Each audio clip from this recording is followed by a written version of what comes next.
to our Bhagavatam session. तो thank you, आप लोग अपना टाइम निकाल के आए हैं हमारे भागवतम सेशन। तो मेरा आवाज क्लियर आ रहा है? Can somebody confirm why? Yes, कुछ तो लिख दो चैट बॉक्स पे, मुझे भी थोड़ा पता चले। हाँ, थैंक यू। ओम अज्ञानतिमिरान्धस्य ज्ञानाञ्जनशलाकया चक्षुरुन्मीलितं येन तस्मै श्रीगुरुवे नमः। नमो ओम विष्णुपादाय कृष्णप्रेष्ठाय भूतले श्रीमते भक्तिवेदान्त स्वामिनिते नामिने नमस्ते सारस्वते देव्यै गौरवाणी प्रचारिणे निर्विशेष शून्यवादी पाश्चात्य देशतारिणे।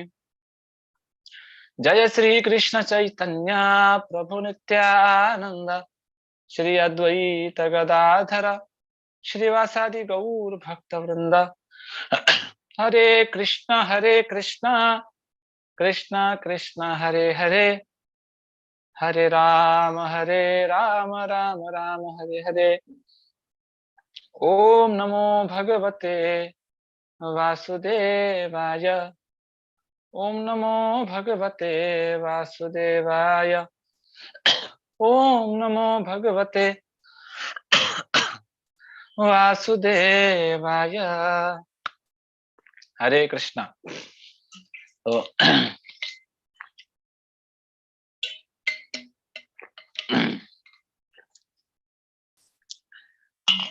Welcome to this Bhagavatam session. हम लोग कल जहां स्टॉप किए थे वहां से हम कंटिन्यू करेंगे। तो हम लोग भागवतम सुन रहे थे, परीक्षित महाराज के बारे में सुन रहे थे कल। परीक्षित महाराज ने क्या किया, वो शिकार के लिए निकले थे, है ना। तो जब वो शिकार के लिए निकले थे, थक गए, है ना, काफी थक गए, वो प्यास लगा, भूख लगा, तो सोचे चलो थोड़ा खाते हैं, पानी पानी चाहिए, पानी पीते हैं। तो आजू बाजू उन्होंने ढूंढा कहाँ मिलेगा, तो एक कुटिया देखा उन्होंने, तो कुटिया में गए, तो वहां पे शमीक ऋषि बैठे थे, साधु। तो वो आंख बंद करके क्या कर रहे थे, चैंटिंग कर रहे थे, है ना। तो अब जब चैंटिंग कर रहे थे तो परीक्षित महाराज ने देखा शमीक ऋषि इतना एब्जॉर्ब्ड थे कि उनको पता ही नहीं चला कौन आया कौन गया। लेकिन परीक्षित महाराज को बड़ा गुस्सा आया, अरे पानी नहीं पूछ रहा ये आदमी, क्या चल रहा है ये। तो गुस्से में वो निकल गए बाहर, जाते जाते गले में एक मरा हुआ सांप डाल दिया और निकल गए। अभी जब मरा हुआ सांप डाला तो ये जो इंसिडेंट है ये पता चल गया उनके बेटे को, श्रृंगी को। और श्रृंगी को जब पता चला तो उसने पूरा गाली दिया, उसने बोला कुत्ते, है ना, क्रो, वॉच डॉग, उसने ऐसे सब बोला। और वो बोलता है कि मैं श्राप देता हूं, आज से 7 दिन बाद तुम्हारा मृत्यु हो जाएगा। तक्षक नाग, तक्षक सांप आके डस देगा तुमको, तुम्हारा मृत्यु हो जाएगा, है ना। सोचा नहीं बोलने से पहले, think twice before you speak या बिफोर यू एक्ट, है कि नहीं। कुछ बोल रहे हैं तो पहले सोच लेना चाहिए भाई, है ना, क्या बोल रहा हूं मैं, इसका असर क्या होने वाला है। इमेच्योर था ना, गधा था, बच्चा था, डायरेक्ट मुंह खोल दिया। अगर सोचा होता तो पता चला होता कि अरे बहुत बड़ा गलती कर दूंगा मैं। तो हम भी कभी जब जब भी बोलते हैं ना कुछ, तो पहले सोचना चाहिए क्या बोल रहा हूं मैं। ऐसा नहीं जो मन में आया बोल दिए। Prabhu ji you know I am transparent, मैं बहुत स्ट्रेट फॉरवर्ड हूं, पता है। नहीं, आपका स्ट्रेट फॉरवर्डनेस अपने पास रखिए, आप ज्यादा स्ट्रेट फॉरवर्ड मत बनिए, दूसरों को तकलीफ मत दीजिए। हाँ, Prabhu ji I don't have anything in my heart, you know, मैं मेरे दिल में कुछ नहीं प्रभु जी, मैं जो मन में है मैं बोल देता हूँ, बोल देती हूँ बस। नहीं नहीं, ये शास्त्र नहीं बोलता है। थोड़ा सोचो ना, पहले सोचो सामने वाले को क्या होगा, तकलीफ होगा, मर जाएगा बेचारा, है ना, नहीं, कुछ नहीं सोचा। Immaturity, sign of immaturity is what, you don't think. हम सोचते नहीं है बोलने से पहले। ये एक सबसे बड़ा इमेच्योर साइन है हमारा। ये इसको खोलने से पहले थोड़ा सोच लेना चाहिए, है ना। श्रृंगी ने क्या किया, डायरेक्ट श्राप दे दिया, 7 दिन के बाद मृत्यु हो जाएगा। किसका? परीक्षित महाराज का, जो चक्रवर्ती सम्राट हैं, राज ऋषि हैं, भक्त हैं। गलती क्या किया था, एक मरा हुआ सांप गले में डाला था। इतना छोटा सा गलती था, शराब दे दिया। लेकिन तभी तुरंत श्रृंगी बाद में जब घर पे आया तो रोने लगा, तो शमीक ऋषि का समाधि खुला। और शमीक ऋषि का जब समाधि खुला तो उन्होंने क्या किया, सांप निकाला और फेंक दिया। और पूछते हैं क्या हुआ बेटा, तो श्रृंगी बोलता है सब कुछ बताया उन्होंने। तो शमीक ऋषि को बड़ा बुरा लगा, बोला अरे कितना बड़ा गलती किया रे बाबा, है ना। अरे राज ऋषि थे, वो चले जाएंगे तो बहुत प्रॉब्लम होगा, है ना। नेगेटिव एलिमेंट्स बढ़ जाएंगे, लोग और पाप करेंगे, कलयुग बढ़ेगा। अरे हम भक्ति कैसे करेंगे बाबा, तूने क्या किया, खुद के पैर पे ही कुल्हाड़ी मार दिया तूने। सोच लेना चाहिए था रे, डायरेक्ट मुंह खोल दिया। तो फिर शमीक ऋषि भगवान से प्रार्थना कर रहे हैं, हे भगवान माफ कर दो, मेरा बच्चा नादान था, प्लीज फॉरगिव। जो पनिशमेंट देना चाहिए दे दो, लेकिन क्या करें इतना बड़ा गलती किया है। तो फिर एक मैसेंजर को भेजते हैं शमीक ऋषि, बोलते हैं जाओ और राजा को बताओ जाके कि मेरे नादान बेटे ने श्राप दिया है और 7 दिन के बाद आपका मृत्यु होगा। तो हम कल एक श्लोक पढ़ रहे थे, 18th चैप्टर, वहां पे हमने स्टॉप किया था। First canto 18th chapter 48th shloka. क्या है वो श्लोक? उसमें बताते हैं कि एक साधु कैसा व्यवहार करता है। तिरस्कृता विप्रलब्धः शप्तः क्षिप्ता हता अपि नास्य तत् प्रतिकुर्वन्ति तद भक्तः प्रभवोपि ही। बोला जाता है कि भगवान का भक्त कैसा होता है पता है, डिवोटी कैसा होता है पता है। The devotees of the lord are so forbearing, है ना, सो फोरबियरिंग। प्रभुपाद जब लिखते हैं ना, बड़े भाव में लिखते हैं, that even though they are defamed, defamed मतलब इंसल्ट कर दो उनका, भक्त का इंसल्ट कर दो, सह लेगा वो, कुछ नहीं है बोलेगा वो। चीटेड, चीटिंग कर लो, सह लेगा। कर्स्ड, शराब दे दो, सहेगा। डिस्टर्ब्ड, डिस्टर्ब करो, सहेगा। निग्लेक्ट, इग्नोर मारो, सहेगा। अरे ये सब छोड़ो बाबा, मार दो, जान से मार दो, सहेगा, है ना। भक्त कभी बदला लेने का नहीं सोचेगा। जो भगवान का भक्त होता है, he never plans to avenge, है ना। वो कोई रिवेंज लेने का, मैं अब भी बदला लूंगा, मैं इसको मार दूंगा, ना ना ना। वो हमेशा टॉलरेट करता है। हरिदास ठाकुर करके एक भक्त थे, उनको 22 मार्केट में पीटा गया था, 22 मार्केट प्लेसेस। उस टाइम पे जब मुगलों का राज्य था तो क्या करते थे, पीटते थे। ओह, है ना, कोई इंसान अगर हिंदुइज्म को फॉलो करता है उसको बहुत पीटते थे। तो हरिदास ठाकुर तो 192 राउंड्स करते थे, बहुत माला करते थे। तो उनको ये ऑर्डर दिया गया, मार दो इसको, 22 बाजार में पीटो इसको। जनरली ऐसा कहा जाता है कि 2 मार्केट में ही दम तोड़ देगा इंसान, लेकिन हरिदास ठाकुर को धनाधन 1 2 3 4 10 12 15 22 मार्केट तक पीटते गए। चैतन्य महाप्रभु ने, भगवान ने सुदर्शन चक्र भेजा, सबको मार दूंगा। लेकिन पता है हरिदास ठाकुर क्या बोल रहे हैं, ना ना ना, प्लीज फॉरगिव देम, उनको कुछ मत करो, माफ कर दो उनको। ये है भक्त, है ना, डिवोटी। तो डिवोटी कभी बदला लेने का नहीं सोचता, सहता है। साधु का सिंपल डेफिनेशन है, साधु को अगर एक वर्ड में अगर डिफाइन करना हो, एक एक वर्ड में, टॉलरेट, सहो। जो सहता है वो साधु, है ना। ये बहुत इंपॉर्टेंट गुण है। तो मेरे जो टीचर हैं, जो स्पिरिचुअलिटी में मुझे गाइड करते हैं, वो हमेशा क्लास में मुझे बताते हैं,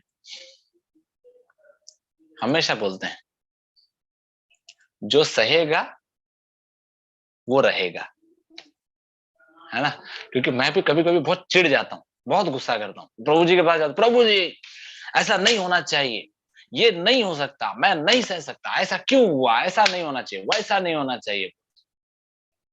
प्रभु जी बोलते हैं टॉलरेट, अगर आप रहना चाहते हो तो सहना पड़ेगा, है ना।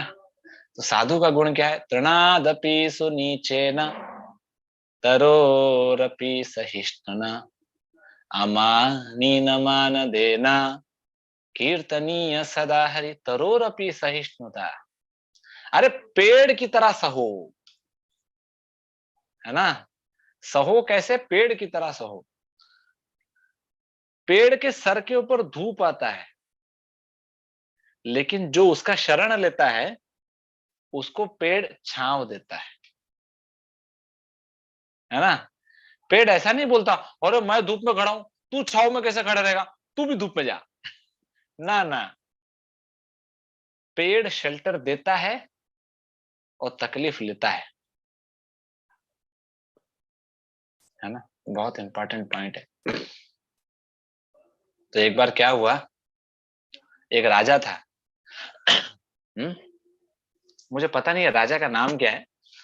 तो बहुत साल पहले की बात है, कलयुग का ही बात है, पुराना नहीं, 400-500 साल पहले की बात है। एक राजा था, वो, हरे कृष्णा, मेरा आवाज क्लियर आ रहा है क्या। सम डिवोटीज, कुछ डिवोटीज बोल रहे हैं आवाज क्लियर नहीं आ रहा है। मेरा आवाज क्लियर आ रहा है, ओके फाइन, थैंक यू। तो एक राजा था, वो अपने सैनिकों के साथ गया था शिकार करने के लिए। 4-5 सैनिकों के साथ गया था, तो शिकार किया, वही थोड़ा हंटिंग के लिए गया था, थोड़ा टाइम पास के लिए गया था वो।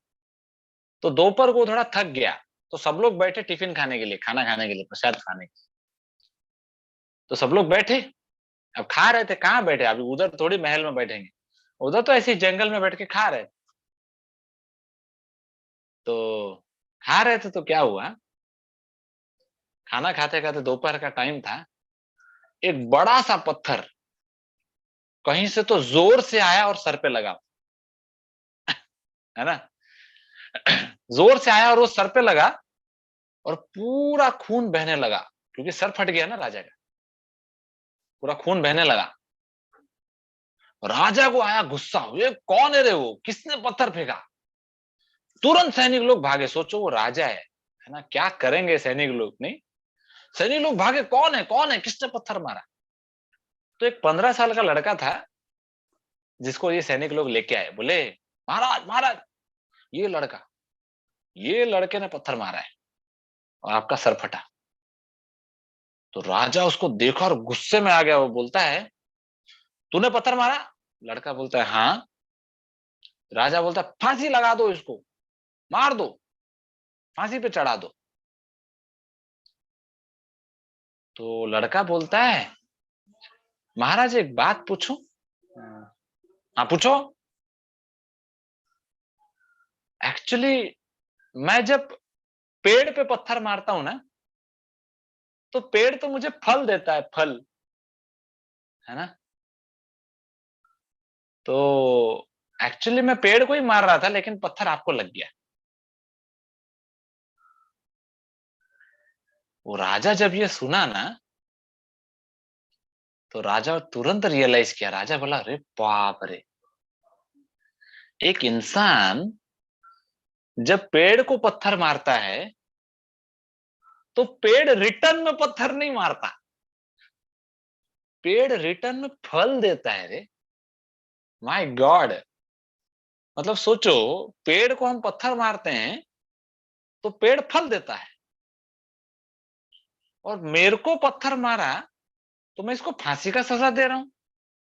मतलब मैं पेड़ से भी गया गुजरा हूं क्या। अरे रे रे रे रे रे। राजा पूरा तुरंत रियलाइज किया, बोला अरे बाप रे, पेड़ को पत्थर मारने से पेड़ फल दे रहा है, मुझे पत्थर मारने से मैं फांसी दे रहा हूँ, बाप रे, मैं तो पेड़ से भी गया गुजरा निकला। तुरंत राजा बोलता अरे नहीं नहीं नहीं, sorry sorry sorry, please forgive, है ना। तो तुरंत गिफ्ट दिया उसको, माफ किया, बोला अरे तूने आज मेरे को बहुत बड़ा चीज सिखाया, तो राजा ने उस इंसिडेंट से क्या सीखा? सहना है, पेड़ की तरह सहना है। तरोरपि सहिष्णुना, पेड़ सहता है लेकिन अंदर ग्रज नहीं रखता, फल देता है ना। तो हमें भी सह के ऐसा नहीं करना, बताता हूं रुक, तू मिल मुझे बाहर, तेरे को मैं दिखाता हूं, अभी तो मैं सह ले रहा हूं क्योंकि मैं पिट जाऊंगा, लेकिन तू बाहर मिलेगा ना मेरे को, तो मैं 2-3 हफ्ते बाद तेरे को देख लूंगा। वैसा नहीं है, भक्त हमेशा सह लेता है।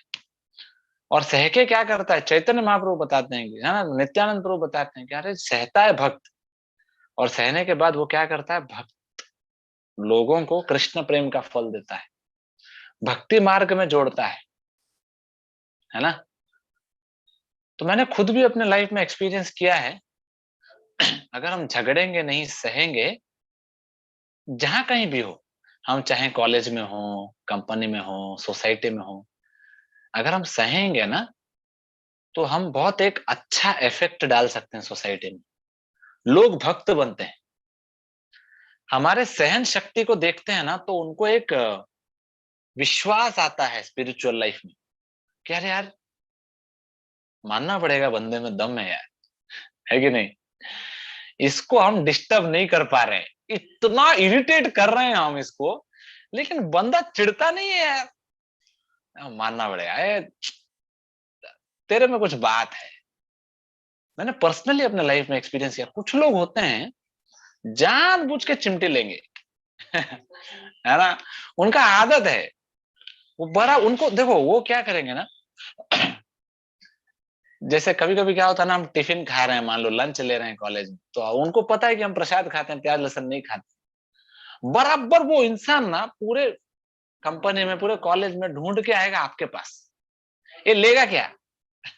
देखो उसके पास बहुत सारे लोग हैं, उसको पता है कि मैं प्रसाद खाता हूँ, लेकिन फिर भी आएगा, वो चिढ़ा के जाएगा एक बार, ये लेगा क्या, खाएगा क्या, है ना।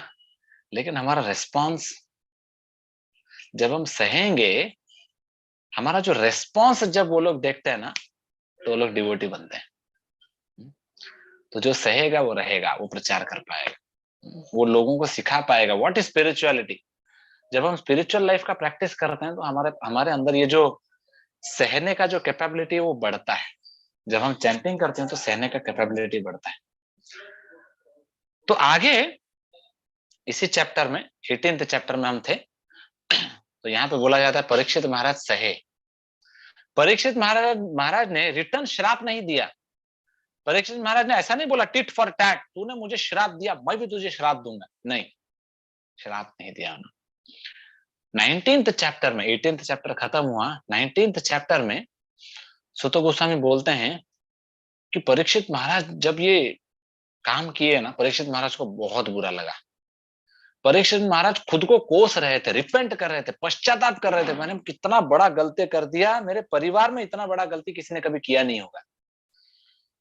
परीक्षित महाराज भगवान से प्रार्थना कर रहे थे, हे भगवान मेरा पूरा संपत्ति को डुबा दो, मुझे तुरंत मार दो, मेरा पूरा प्रॉपर्टी डुबा दो, मैंने इतना बड़ा पाप किया है।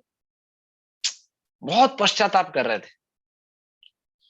तो कुछ देर बाद वो मैसेंजर आया परीक्षित महाराज को बताने के लिए, शमीक ऋषि ने जो भेजा था कि महाराज आपको श्राप मिला है, 7 दिन में मरने वाले, है ना।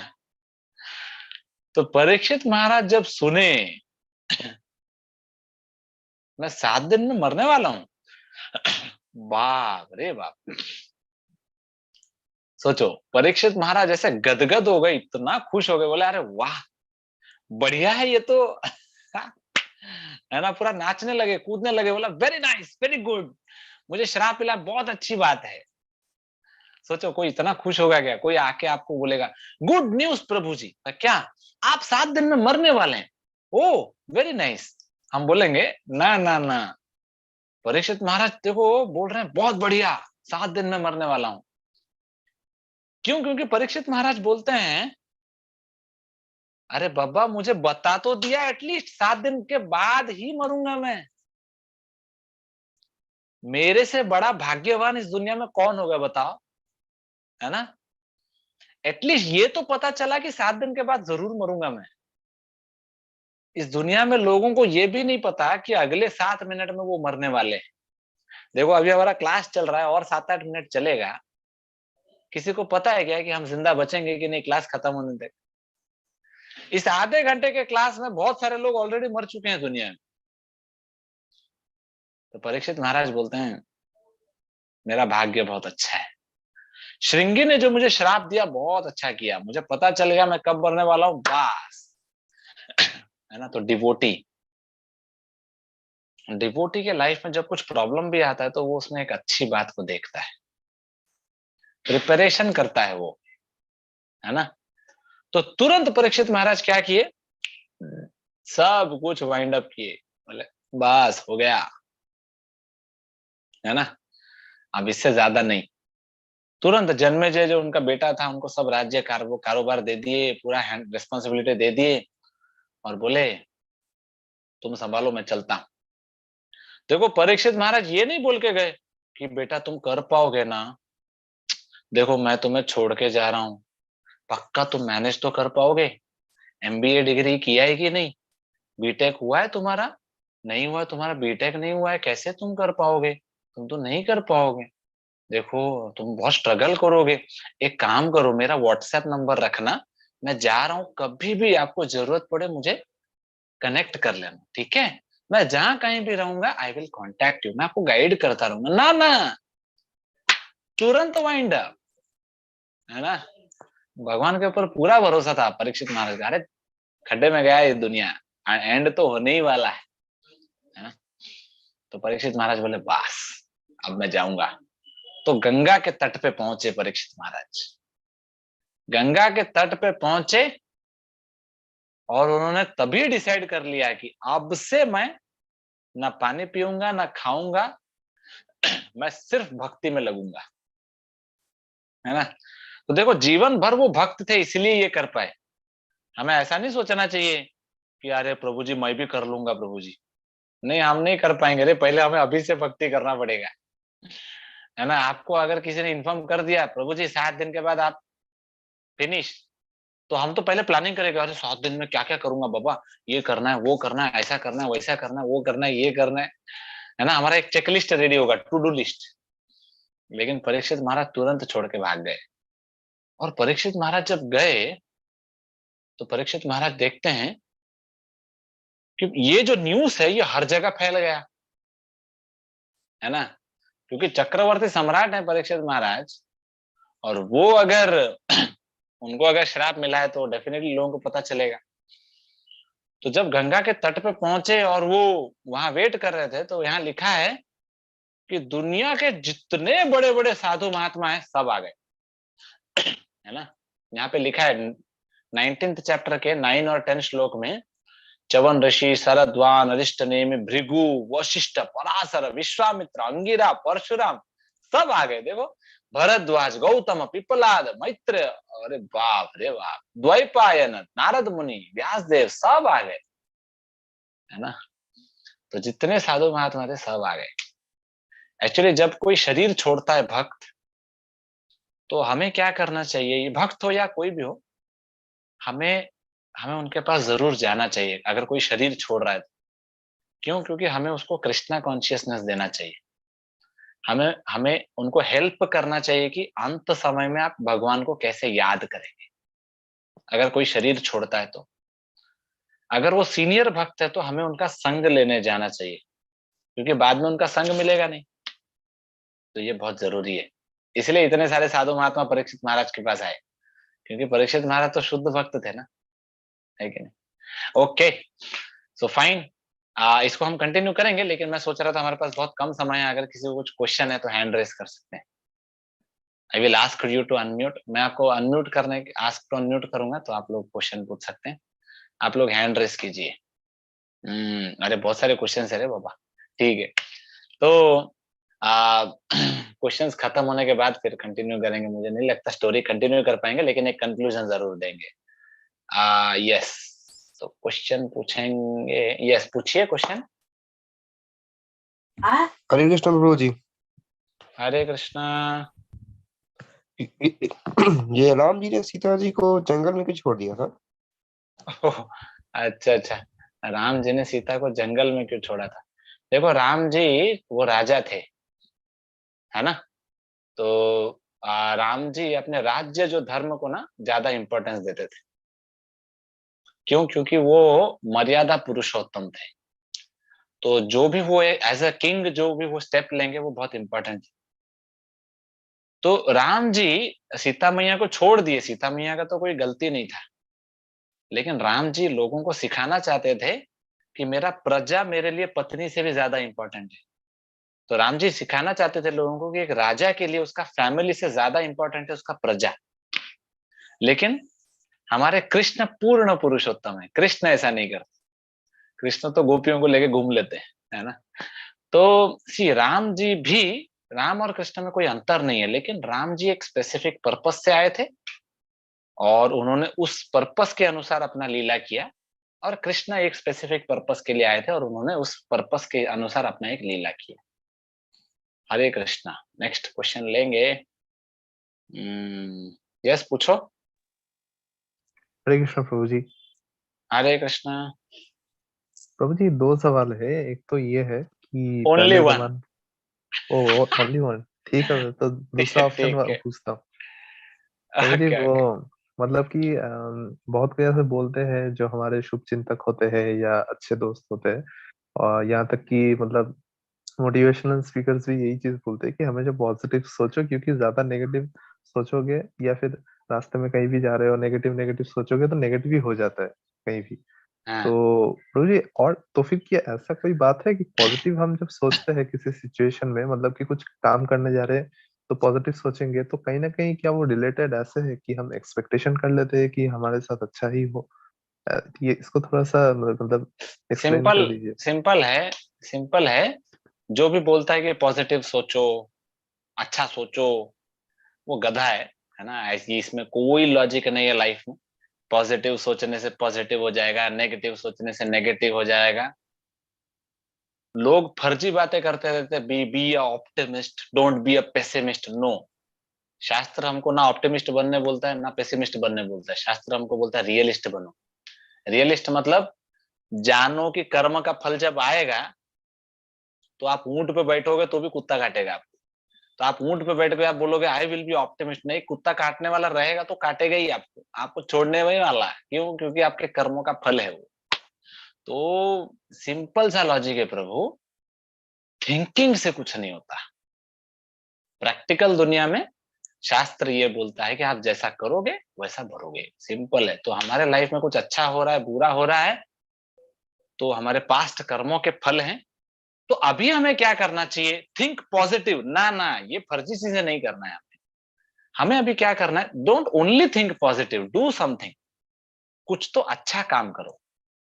खाली अच्छा सोचने से कुछ नहीं होगा। कुछ तो एक्टिविटी, अच्छा एक्टिविटी करो, गुड एक्टिविटी, पुण्य कर्म करो। पुण्य भी नहीं, भक्ति करो, स्पिरिचुअल एक्टिविटीज करो, है ना। अच्छा सो तो एटलीस्ट फ्यूचर में जो गड़बड़ होने वाला है वो भी रेक्टिफाई होते जाएगा। आप बैठोगे और अच्छा सोचोगे मेरे को जॉब मिल जाएगा, मेरा सैलरी इंक्रीमेंट हो जाएगा, मेरा प्रमोशन हो जाएगा। आपको क्या लगता है प्रमोशन हो जाएगा? कुछ भी। मोटिवेशनल स्पीकर बोलने से अगर प्रमोशन मिलने वाला होता है तो फिर बढ़िया है, हम जाएंगे मोटिवेशनल स्पीकर के पास। ना ना, कुछ नहीं होता ऐसा। जो शास्त्र बोलता है वो फैक्ट है। शास्त्र सिंपल बोलता है हमें भक्ति मार्ग में लगना चाहिए और रियलिस्ट बनना चाहिए। जो हो रहा है उसको होने दो, आगे ना हो इसलिए अभी रेडी करो, हमारे एक्टिविटीज को चेंज करो। हमें गलत एक्टिविटीज नहीं करना चाहिए। Hare Krishna. Will take one last question for today.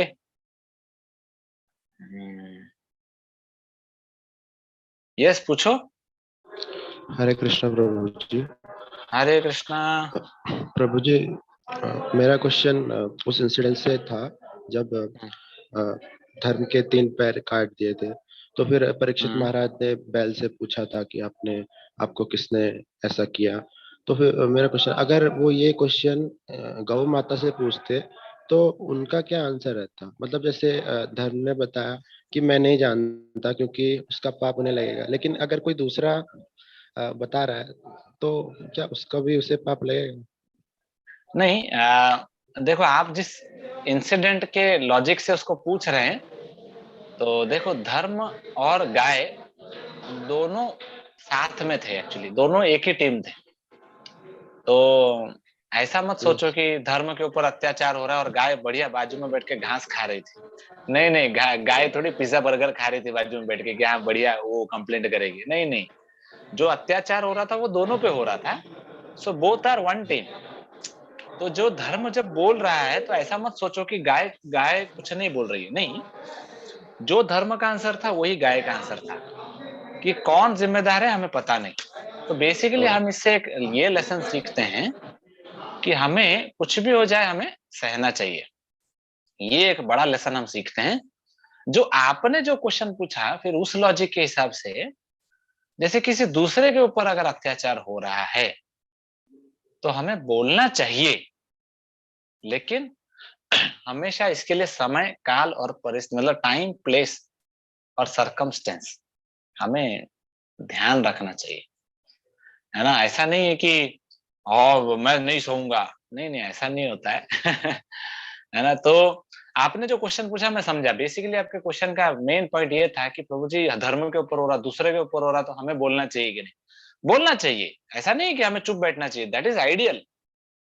लेकिन उसमें भी आप ऐसा नहीं सोच सकते अरे कुछ भी हुआ तो कहीं पे भी मुंह खोल दूंगा मैं। आप बोलेंगे प्रभु जी शमी ऋषि के गले में सांप डाला, तो श्रृंगी ने बराबर किया ना। एक मिनट ना।